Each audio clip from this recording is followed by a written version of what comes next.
Alabama lost to who? Here's the crazy thing. There are a lot of crazy things about the craziest week of college football yet. You are Locked On College Football, your daily podcast on all things college football. Part of the Locked On Podcast Network, your team every day. Welcome, everybody, to another reaction episode of Locked On College Football. I'm your host, Spencer McLaughlin, with plenty to react to. Thank you so much for making this your first listen or your first view post wild Week 6 crazy viewing. Part of the Locked On Podcast Network, your team every day and your daily source to stay up to date with the biggest stories in the greatest sport on planet Earth. Today's episode brought to you by FanDuel. Place your first $5 bet. You'll get $200 in bonus bets guaranteed. Visit FanDuel.com to get started. How about this? Bama loses to Vanderbilt, and you don't need to worry as much as you think about the Crimson Tide. You can thank the 12-team playoff for that. Tennessee, I thought they'd struggle, not lose outright, but they did. Michigan and USC are toast, all coming up, and that's not even every game. As I'm recording the show, Miami is currently getting dog-walked by Cal, or bear-walked, perhaps is the better verbiage there. Alabama loses to Vanderbilt. How is that a sentence I can say?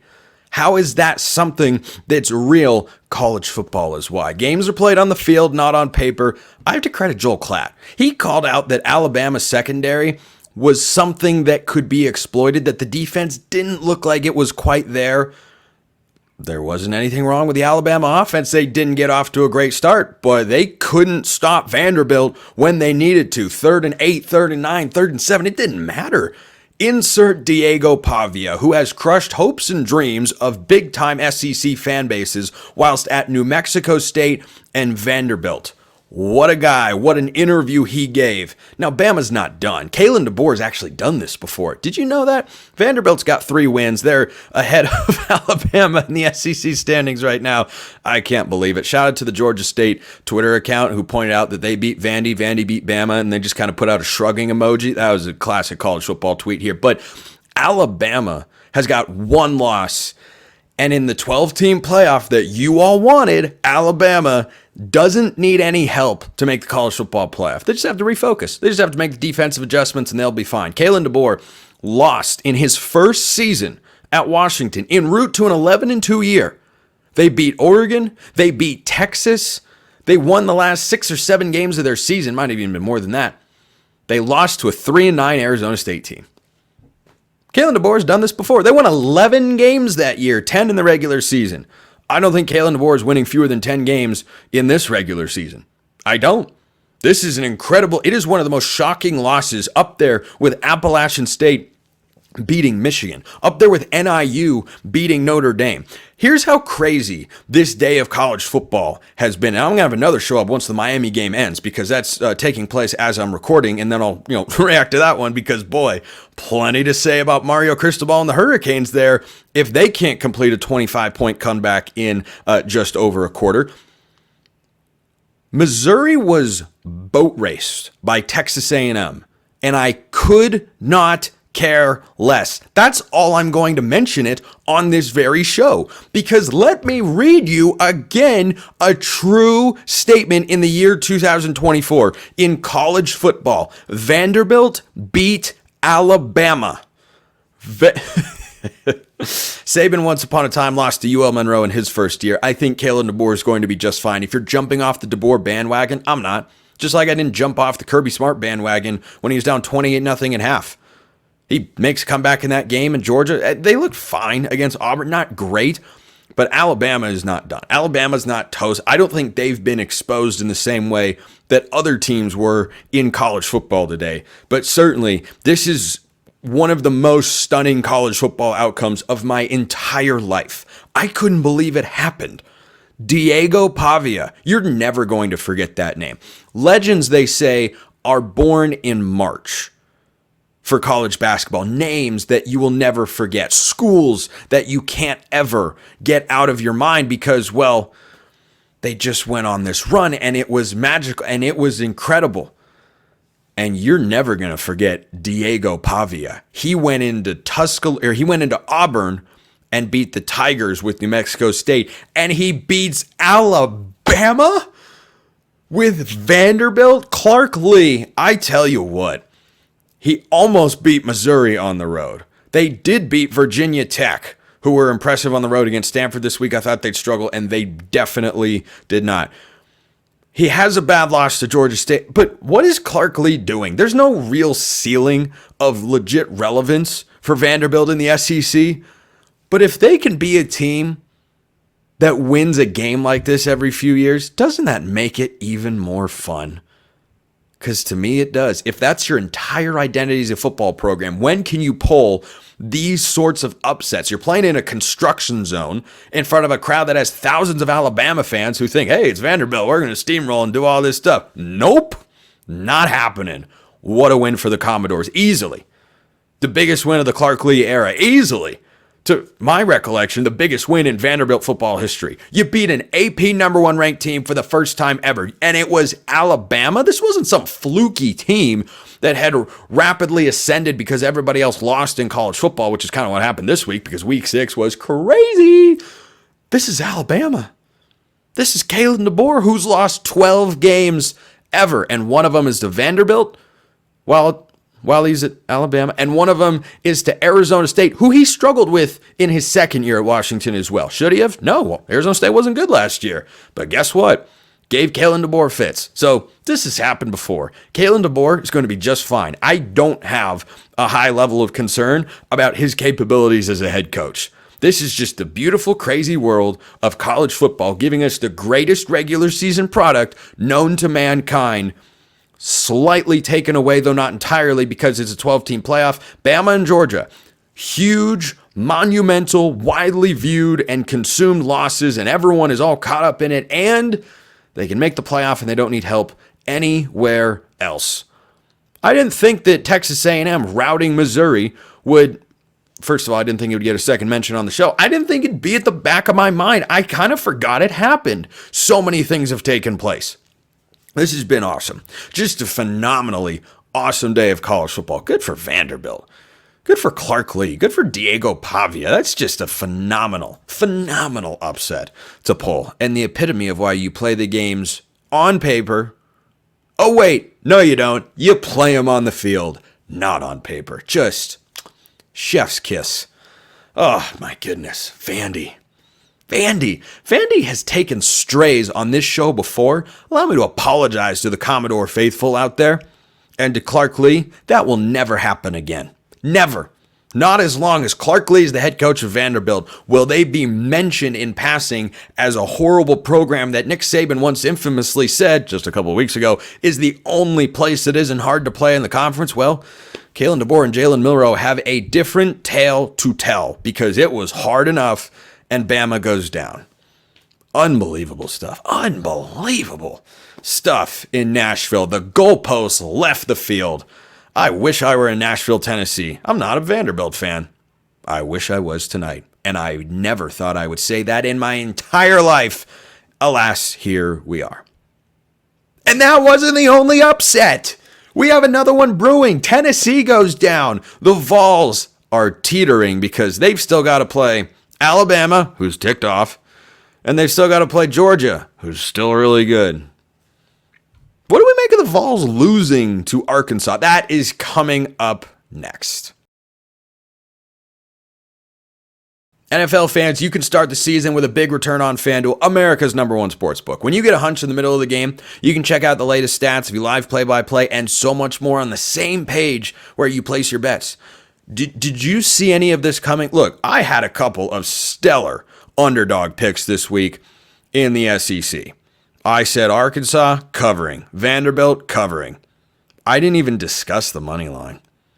Didn't think it would happen. Thought Arkansas was certainly more likely. They trailed 14-3 in that football game.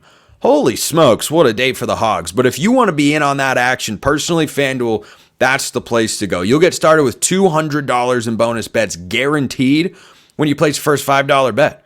$200 guaranteed. You don't even have to be right. You just have to place it. Go check them out. FanDuel.com, that's the place to go. College football is crazy. And if you want to be in on the action, FanDuel's the place to go at FanDuel.com. Arkansas 19, Tennessee 14. there was a widely viewed consensus this year amongst a lot of fans, I think, and some media pundits as well, that Sam Pittman was going to come in, give it the old college try, and just say, shucks, we tried, and then they would mutually agree to part ways. And Sam Pittman has knocked off Auburn and Tennessee. And I tell you what, he gets a woo pig suey on this show for knocking off the Vols, who are playing a really good football.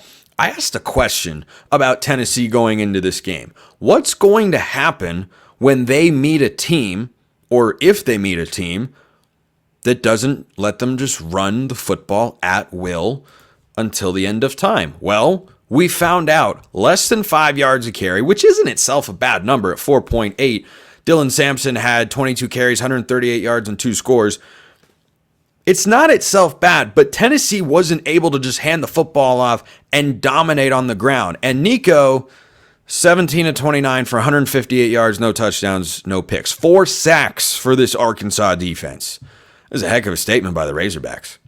This is a heck of a statement by Sam Pittman and company. What does it say about the Vols? That they're teetering. 10-2 for Tennessee gets you in the playoff. But with this loss now, 9-3 is not going to get it done. Tennessee still has to play, wait for it, Alabama. That game is in 2 weeks. They've got Florida home, and Florida surprised me, by the way. Credit to the Gators. I thought they'd go. I can't pick Florida. There are a couple teams I've been red hot picking this year. There are a couple teams I can't pick for the life of me. And I tell you what, I can't pick Florida. Every big game, I have been on the wrong side for the Gators. They dominated UCF at home. So Billy Napier and Sam Pittman, guys who everyone thinks, they're just going to get fired here pretty soon. Well, I don't know. They keep winning football games. Tennessee certainly looked vulnerable. They're going to go back home to Neyland Stadium next week before they play Alabama the following week. That game is also at home. So is Kentucky. So is Mississippi State. Should be able to win several of those football games. Tennessee's not done as a playoff contender, but this is a pretty bad outcome for the Vols. This is what you had to avoid. The Alabama and Georgia games, as much as I lament, by the way, I guess we don't overlook Vanderbilt. I guess they're on the road last week of the season. If Bama can lose there, anybody can. So I guess we'll circle back to that one around the time of Thanksgiving on November 30th. But this was what Tennessee had to avoid if they wanted an easy path to the playoff. Because now you have to beat Alabama or Georgia. Bama's the more likely of the two, I think, because they're at home. Now, Bama's a better team, or are they? I don't know. You make the call there. You have to go at Georgia. I don't think you're winning that football game. 9-3, not getting you in. Because right now, the best win that Tennessee has is at Oklahoma. It's a good win. It's a really good win right now. Oklahoma is not going to end the season ranked in the top 25. And the playoff committee, look, you can have your own opinion on whether they should judge that on, well, it was a ranked win at the time, and it's a reflection of how the team was playing entering that game, and the loss sent them into a spiral and all that sort of stuff. But here's the thing. Oklahoma is going to play Texas next week. Okay, Oklahoma is going to lose that football game. Then they're going to play at Ole Miss. I don't think they're going to win that football game either. Heck, they could lose at home to South Carolina very easily. They have to play at Missouri, host Bama, at LSU. Oklahoma is going to lose several football games. So the value of that win is going to be severely diminished. And then the Vols, if they were to go, let's say 9-3, would look up and say, oh, okay, so NC State, who lost to Wake Forest, they continue to be a big letdown team for me in those that I picked to be good in the preseason. NC State, not going to end the season well. Oklahoma, going to end the season horribly. And then your best win would be Kentucky at Vanderbilt. Oklahoma at 9-3, even in the SEC. Sorry, not getting you in. So now Tennessee, because they stumbled here on the road in Fayetteville, I thought they'd struggle. Did not think they'd lose the football game. I loved Arkansas to cover. I loved Vandy to cover. I didn't have the money line in my back pocket. Did not have that one on the old bingo card. But alas, here we are. You had plenty of margin for error. You didn't have to beat Bama. You didn't have to beat Georgia. You go 10-2, and the Vols are going to be in the playoff. But guess what? Now you're operating on thin ice. Thin ice. And it'll be bounce back time. Can the passing game get going? Can the running game get back over 200 yards? because Arkansas just showed you the formula. Be physical. Don't let Tennessee just run the football. Make Nico be more than a complimentary quarterback. And what do you know? Not a great game for Tennessee offensively. Not a bad game defensively. But Taylen Green found a way. That feels like Arkansas this year, who's 4-2 and should be 5-1. You realize in the one game that Arkansas lost, they went on the road to Oklahoma State, who I tried to tell you wasn't any good, and they got run out of their own building by West Virginia. Arkansas put up over 600 yards of offense in that game and lost. They lost. They swap out KJ Jefferson for Taylen Green. I didn't think that was a major upgrade, but Bobby Petrino, an offensive coordinator, has got the boys cooking. They didn't run it great, but they ran it well enough. They didn't pass it amazingly, but they passed it well enough. And they made the defensive stand at the end of the game. Nico runs out of bounds. I'm not going to criticize the kid for that play. Tennessee lost the game well before the final drive that came up short. They had the bad snap. Nico runs out and takes too much time, the final 7-8 seconds, whatever it was, and he doesn't even get a pass off and such. Yeah, that's frustrating. It's a frustrating thing for Tennessee fans to watch. But I think Vols fans are aware, game was lost when you put up 0 points in the first half. Vols defense did its job. You should be able to score more than 20 points against Arkansas. Tennessee wasn't able to do it here. I lied. I'm going to talk about Texas A&M because this is an impressive win. And there's something that everyone needs to understand about Texas A&M, and it's that they're a good football team. Okay? That's where we're going to start. Here's where the next step is going to go. Their schedule brings into the realm of possibility in a realistic world. The Texas A&M could be battling for a playoff spot when they play Texas on November 30th at home. 41-10. I never thought Missouri was a great team. I thought they had an easy schedule. They were faltering. I thought they'd lose the game. They did. And I don't think Missouri's going to make it to the playoff as a result. They could end the season 10-2. It'd be a very weak 10-2. Even by SEC standards, it'd be a very weak 10-2. And Texas A&M beat them pretty soundly.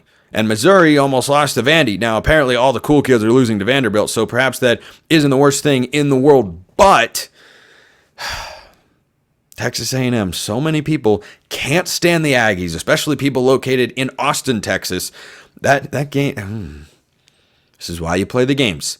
They go to Starkville next week, Mississippi State, bad football team. They host LSU. That's the game. That's the game that is now going to define Texas A&M's season. Remember when they lost to Notre Dame week 1? You know why I picked Notre Dame to win that football game? Coaching continuity. Year 3, Marcus Freeman. Year 1, game 1, Mike Elko. If it had been later in the year, I said I would have liked Texas A&M to win it. And guess what? I stand by that claim. If Texas A&M Notre Dame played next week, I don't think I'm picking Notre Dame to win a football game. I've been far more impressed with Texas A&M. They blew out McNeese. They beat Florida handily. They did struggle with Bowling Green. They beat Arkansas, who we know is a solid football team, a real solid team, and then they blew Missouri out of the water. Now, there was a call early in this game, and I tweeted about it, that was egregiously bad. The officials picked up a pass interference on 4th down. Huge momentum play for Texas A&M. They go down and score, really, really bad. And I felt for Missouri fans. I did. I felt because that was a horrible call. You can't pick up that flag.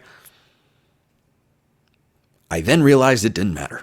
It wasn't going to matter because Missouri had no interest in stopping Texas A&M's offense, which put up 41 points. Connor Wegman was back and looked pretty darn good. And I also learned that even if Missouri gets the first down, I've got no confidence they were going to go down the field, score a touchdown. So Texas A&M, impressive win.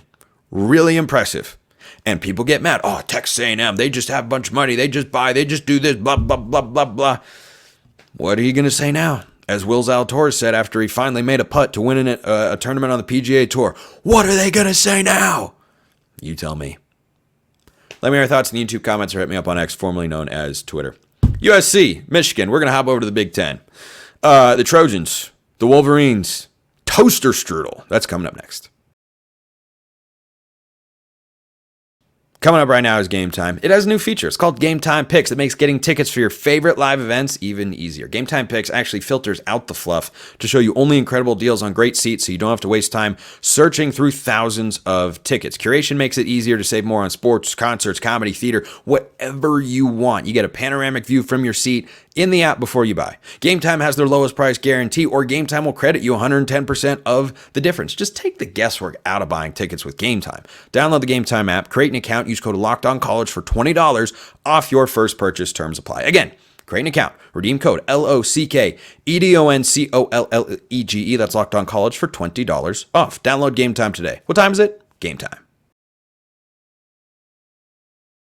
Today's edition of People That Have Failed Me, USC. We'll talk about Michigan a little bit later too, because what a win by Washington and Jedd Fisch. Statement win for a guy who needed it, and a statement loss in the worst way for USC.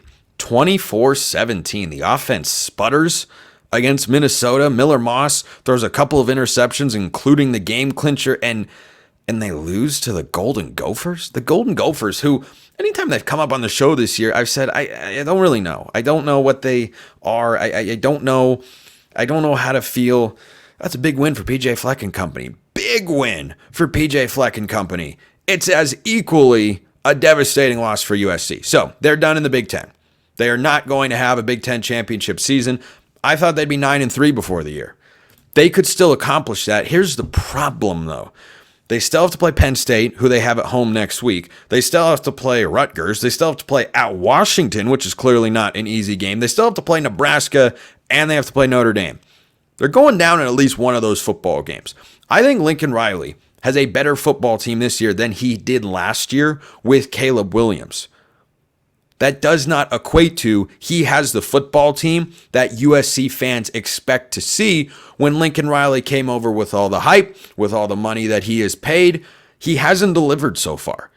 The first season surpassed anyone's expectations that had them within reason. 11-1 from 4-8 the year prior. And it's not looking great. And here's the worst part for a lot of USC fans out there.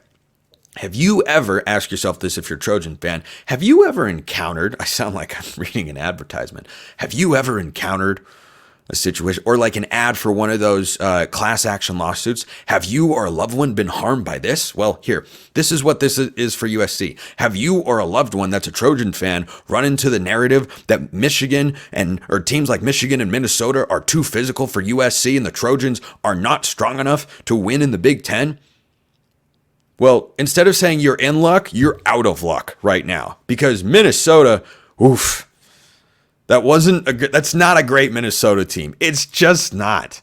It's just not. But USC, 17 points, gave up 193 yards on the ground. Darius Taylor goes for 144.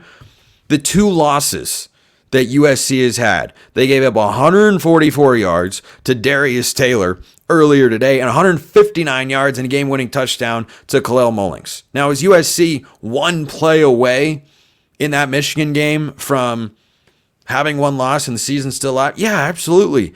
But the schedule is too tough down the stretch. This was one that before the year and coming into this game, I had Sharpied in as a win for USC. Like, Michigan's not going to get, or Minnesota's not going to give them any problems. I mean, yeah, maybe they could lose to Michigan, but they're just not there. They're not there. They're not ready. I still think they're moving in the right direction. They have a chance to flip that narrative next week against Penn State. But I tell you what, that now becomes a glaring must-win game for Lincoln Riley amongst, at the very least, a certain subset of Trojan fans. There is a percentage of that fan base. I don't know what percentage. I don't have polling data. I could call Joey Lucas and ask her, but I don't have numbers. I just know that there are plenty of USC fans who say, hey, we're losing to Minnesota, Michigan, who just lost to Washington, that's in a complete reset year. That's the words of their head coach, by the way. That's a complete and total rebuild. Michigan that can only do one thing, literally just the one thing, which is, run inside zone. We can't beat them, and we didn't beat Minnesota. And then if you lose to Penn State, suddenly you have a 3-loss team. Everything started so well for Lincoln Riley and company this year. And I thought my faith in them was going to be rewarded. It still could be, but they can only lose one game the rest of the year for me to nail their preseason record prediction. And oh boy, that is a bad loss. There is no way to spin it. There's no way to twist it. That's a bad loss for USC. Very bad loss. Now, let's talk about Michigan. I thought Michigan would split with these Pac-12 teams in my predictions. I just put the shoes on the wrong foot. Now, Michigan coming into the year, I heard from many of Michigan fans out there, was just being overlooked and doubted and this and that and the other thing. And they have Illinois on the road next week, and I don't know if they're going to win. They certainly could. They're capable. But Michigan is a one-trick pony. I don't care who's playing quarterback. We've seen 3 different ones for the Wolverines. Why do you think Dave Portnoy said, I'll put $3 million up to go buy a quarterback in the portal, get somebody good? Because he knows the rest of the team is just fine. Edwards, 95 yards and a touchdown. Khalil Mullings held in check by this Washington defense. Steve Belichick and company did a phenomenal job. This is a big win for Washington. Big win for Washington here at home. Top 10 victory. And look, Vegas tried to tell me the same thing they told me 2 years ago when Michigan State came to town. I didn't want to believe them. I thought Michigan would win in the trenches because that's how I felt about this game going into the year, and I didn't think that had really changed. And Michigan, under 5 yards a carry. Now, for most teams, 174 yards on the ground to 4.7 per touch is pretty good. That's never good enough when you can't even throw for 150 yards. The passing game is inept, and Michigan has been exposed. And they have lost their second game. It's only their first in conference, but Michigan, they're not doing anything in the Big Ten title picture either. They've still got to play Illinois. They've still got to play Oregon. They've still got to play Indiana. And they've still got to play Ohio State. 3 of those 4 games are on the road. They looked a little easier coming into the season. How do they feel right about now? How do they feel right about now with Michigan's one way, and literally one way?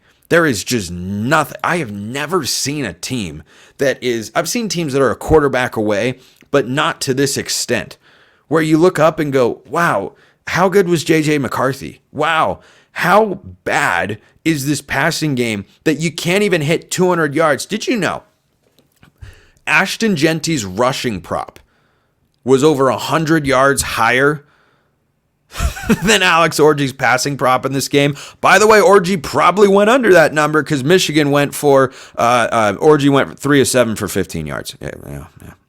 And Jack Tuttle comes into the game, 10 of 18, 98 yards, touchdown, and a pick. Wow, where have I seen that before? It's just a revolving door. It's the 3 stooges of quarterbacks when it comes to throwing. Michigan can run the ball. Congratulations. Turns out when the defense doesn't score, Michigan isn't that good. And they are good when the defense does score. They scored against Fresno State. They scored against USC. And here they are not scoring against Texas, not scoring against Washington, and they lose the football game.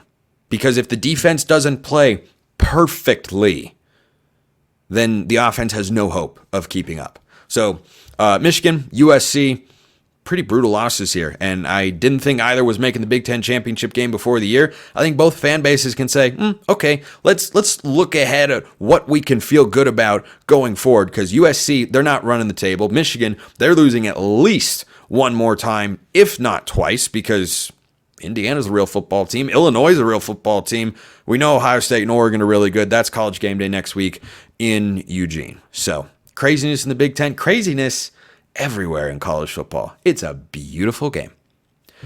Appreciate everyone listening. I will see you next time, which is going to be really, really soon once the Miami game wraps up. Until then, hope you have a wonderful rest of your day.